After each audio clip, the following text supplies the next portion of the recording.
Do what thou wilt shall be the whole of the law. Love's the law, love under will.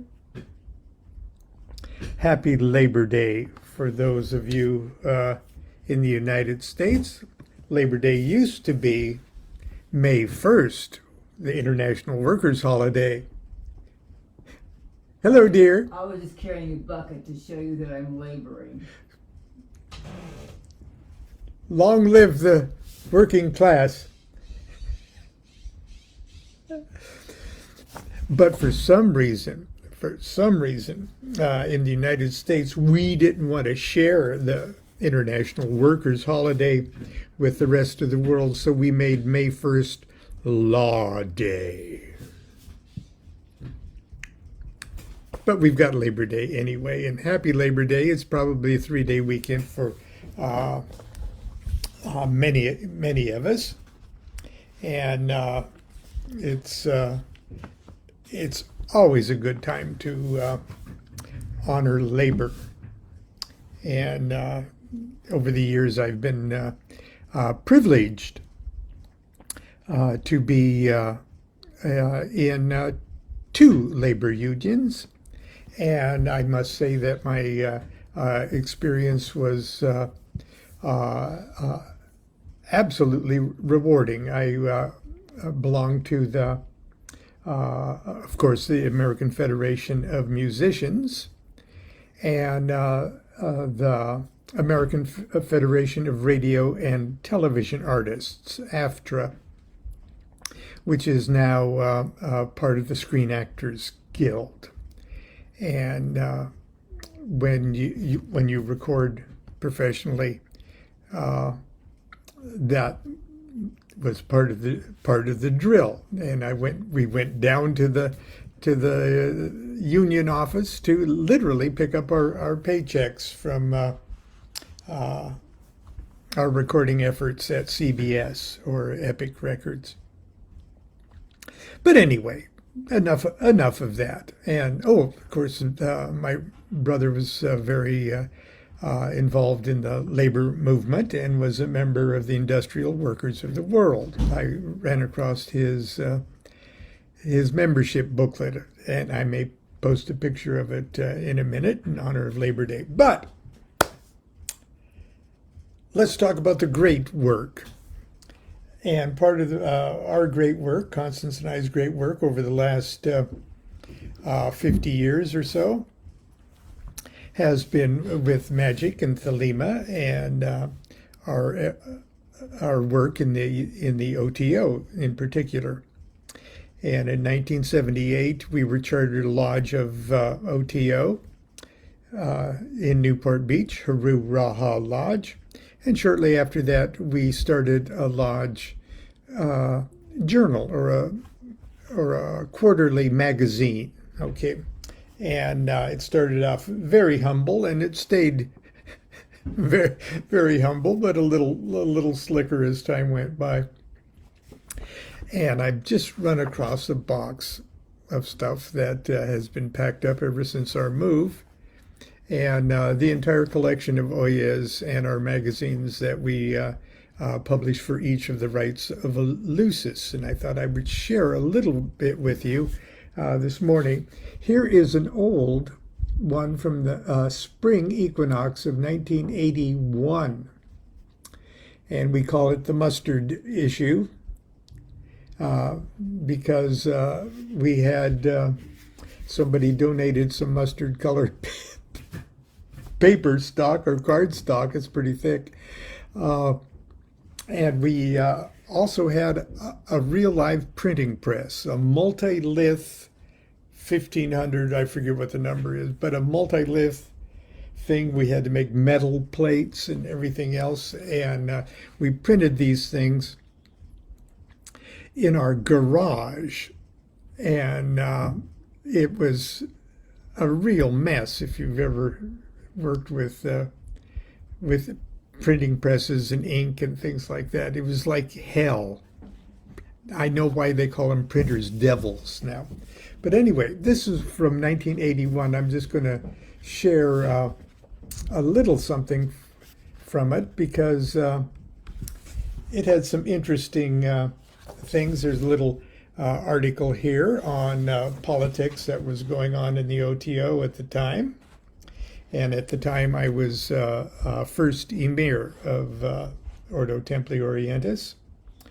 And another little thing about the guild system and such. But the most interesting thing are some illustrations by David P. Wilson, who later published under the name S. Jason Black.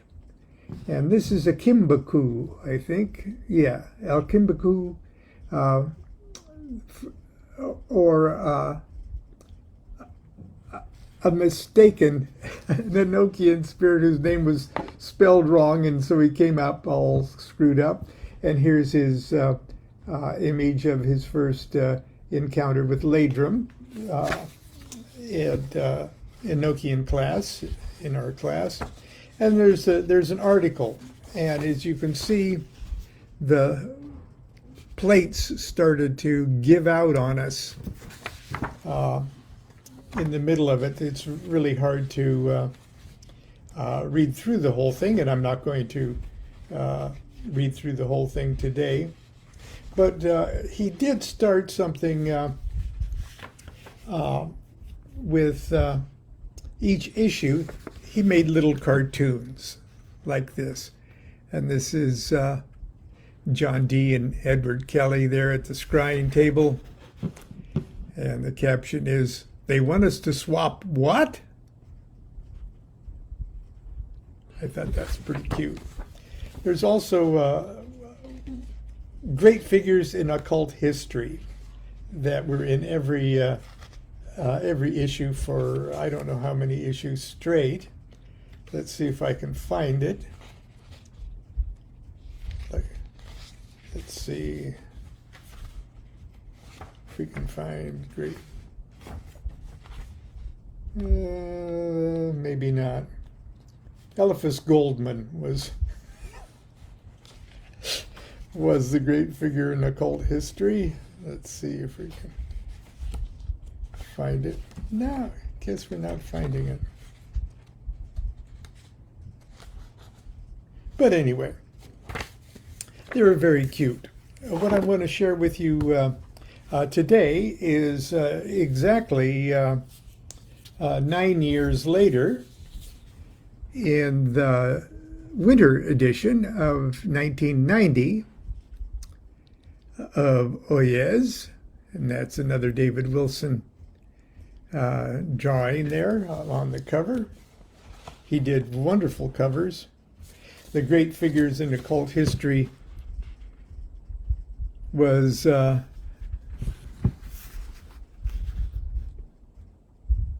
Charles S. Wrongway Jones, VSOP, Frater Achu. Okay. And of course, they're absolutely goofy little things. But included in this is Frater Akkad's entire little pamphlet on the Rose Cross. And I posted this today on the inside. It's sort of a little perversion of a Norman Rockwell ad or sculpture. But what I want to actually share with you today is something that not everybody gets to read, because I think it appeared first in the 10-volume set of the Equinox. It's called Postcards to Probationers by Crowley. And it's broken up into sections like theorems, essentials of method, mistakes of mystics,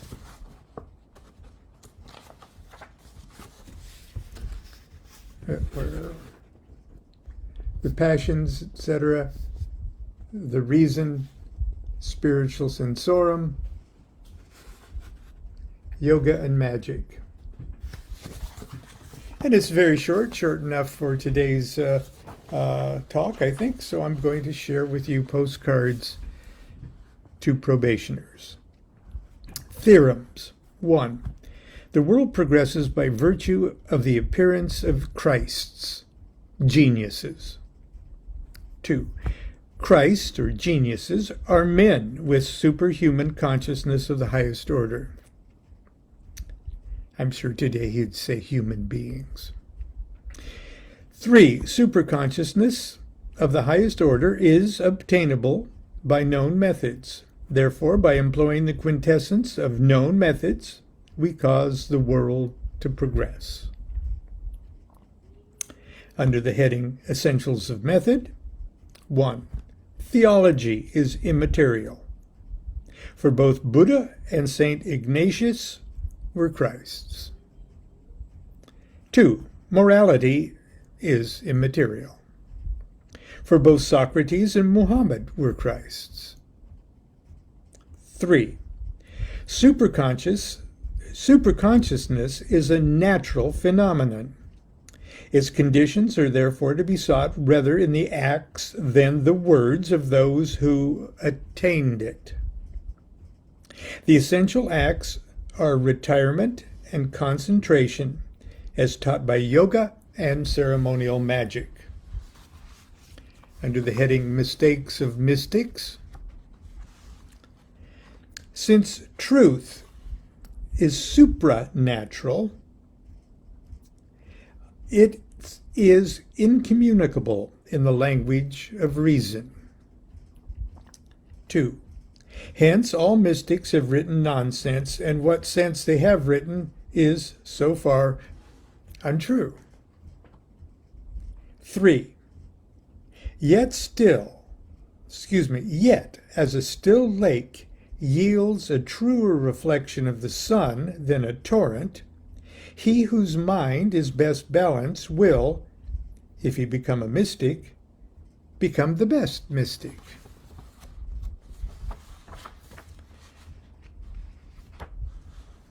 Under the heading The Passions, etc. 1. Since the ultimate truth of teleology is unknown, all codes of morality are arbitrary. Therefore, the student has no concern with ethics as such. He is consequently free to do his duty in that state of life to which it has pleased God to call him. Under the heading 2, The Reason. 1. Since truth is supra-rational, any rational statement is false. 2. Let the student then contradict every proposition that presents itself to him. 3. Rational ideas being thus expelled from the mind, there is room for the apprehension of spiritual truth. It should be remarked that this does not destroy the validity of reasonings on their own plane. Heading number 3, The Spiritual Sensorum, Part 1. Man being an infinite being, he is incapable of apprehending the infinite. Nor does his communion with infinite being, true or false, alter this fact. 2.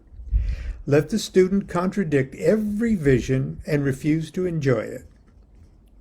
First, because there is certainly another vision possible of precisely contradictory nature. Secondly, because though he is God, he's also a man upon an insignificant planet. Being thus equilibrated laterally and vertically, it may be that, either by affirmation or denial of all these things together, he may attain the supreme trance. Section 4, the result. 1. Trance is defined as the ekstasis, and I'll spell that for you, EK-STASIS, S-I-S. Trance is defined as the ecstasis of one particular tract of the brain, caused by meditating on the idea corresponding to it. 2. Let the student, therefore, beware lest in that idea be any trace of imperfection.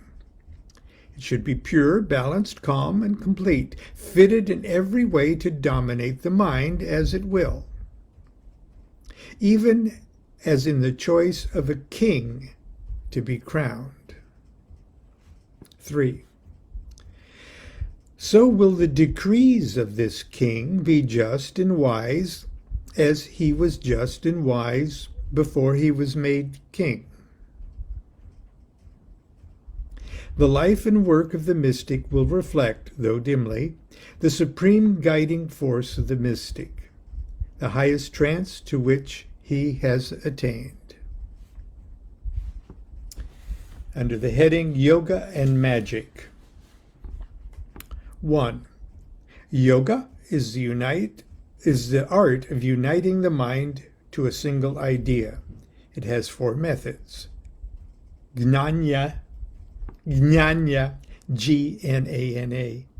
Ganya Yoga, union by knowledge. Raja Yoga, union by will.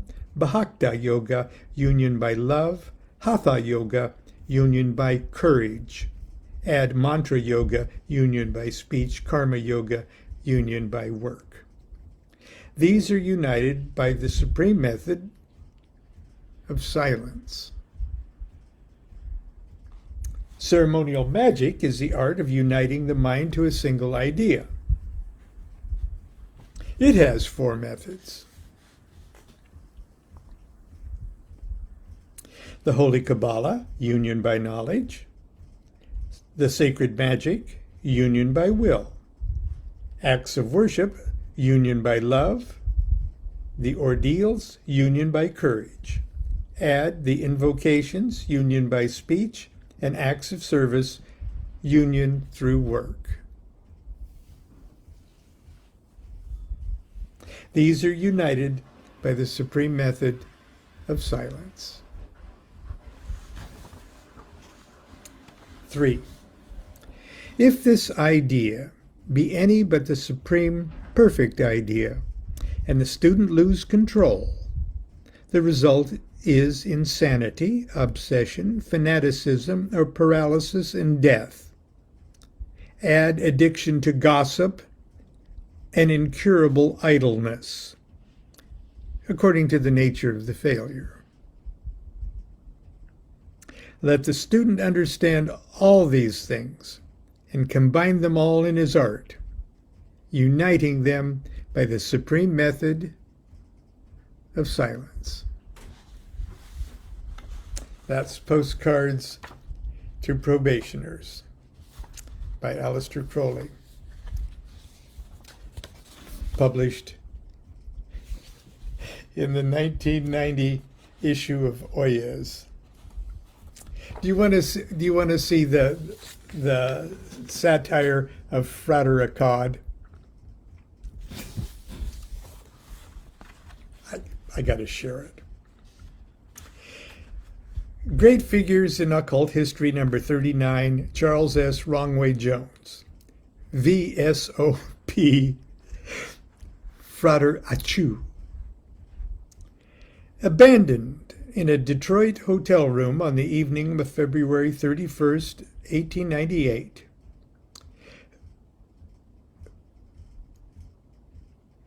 February 31st, okay. I'm sure I don't have to point out these little things to you. By a couple who had signed the registry, simply Mr. and Mrs. Jones.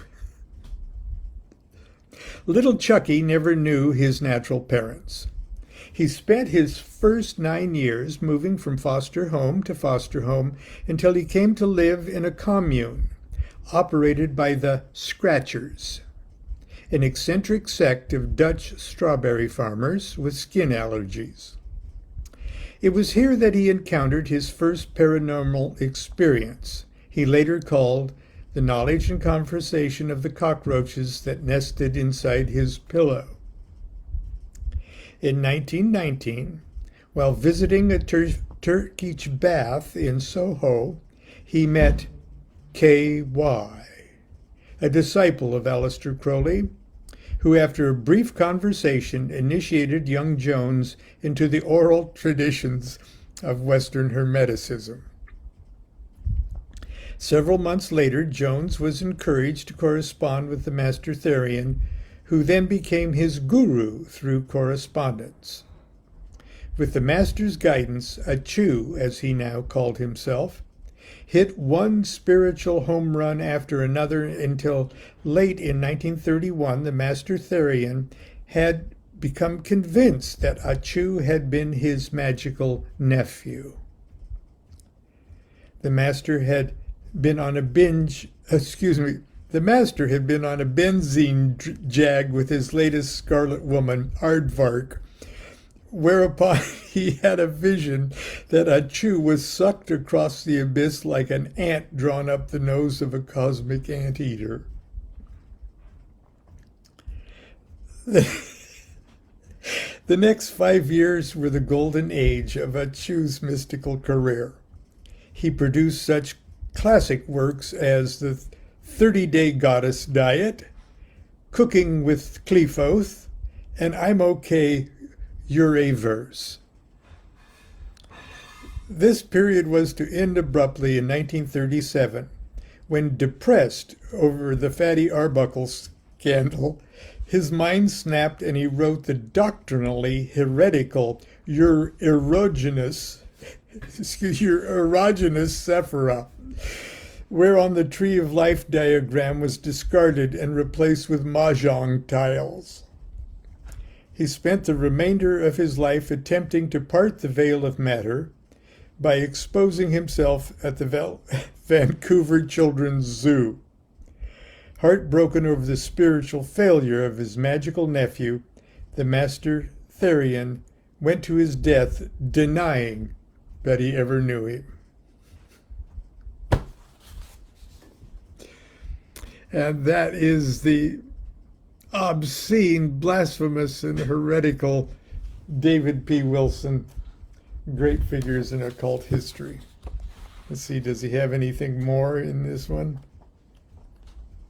Maybe not. Everything else is... a few issues earlier, I announced that Archbishop DuQuette was assassinated, and there's a couple of further ones. We'll do all of those in one piece together. Until then, I'm sure you want to go off and have some hot fermenting potato salad on your Labor Day picnic. Be careful. And play with all your cousins and spit watermelon seeds. There you go. Play with all your cousins. Is that what you did on Labor Day? Often, yes. Oh. How hot is it expected to be today, dear?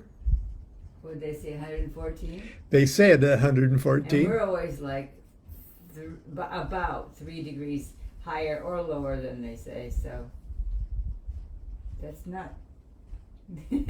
We'll be laying low for about 3 hours in the middle of the day. Constance, I'm reading. Constance came up with this idea about, tell about the peas, dear. Oh, it's so easy. Well, it's because if you do a lot of work in the yard and you sort of spring mussels or something. Anyway, I have a bag of frozen peas, put it inside another plastic bag, and then wrap them in a thin towel. And if you just have 2 of those in the freezer and you switch them out or whatever, and they make you stick them on in the middle of your back or something. If you're sitting down to read, you don't need air conditioning. It's actually We tell ourselves. well, it's pretty miraculous, and bags of And frozen, cheaper than the air conditioner too, and you can breathe at the same time. and they form around you. You know, you Well, can put can't- them you don't behind want- your you don't want neck for a freeze- while. You don't want freezer burner. You don't want to stick them on your brain or You your can heart. stick it in your armpit. You Wow. can lay down, put it on your forehead That's for a good too. Or your wrists and This is what and old the people sore do, knee, yeah. And the sore knee, yes. Well, anyway, that's where we did some OYEZ. Oh. We looked at some OYEZ today. That would have been good for Saturday morning cartoons. We'll probably do it all week. So we got other OYEZs too. Okay. That's right. Anyway, until tomorrow, continue to be good to yourself. Stay cool, be good to each other, and do what thou wilt shall be the whole of the law. Love is the law. Love under will. See you tomorrow if we don't Melt into puddles. melt into puddles.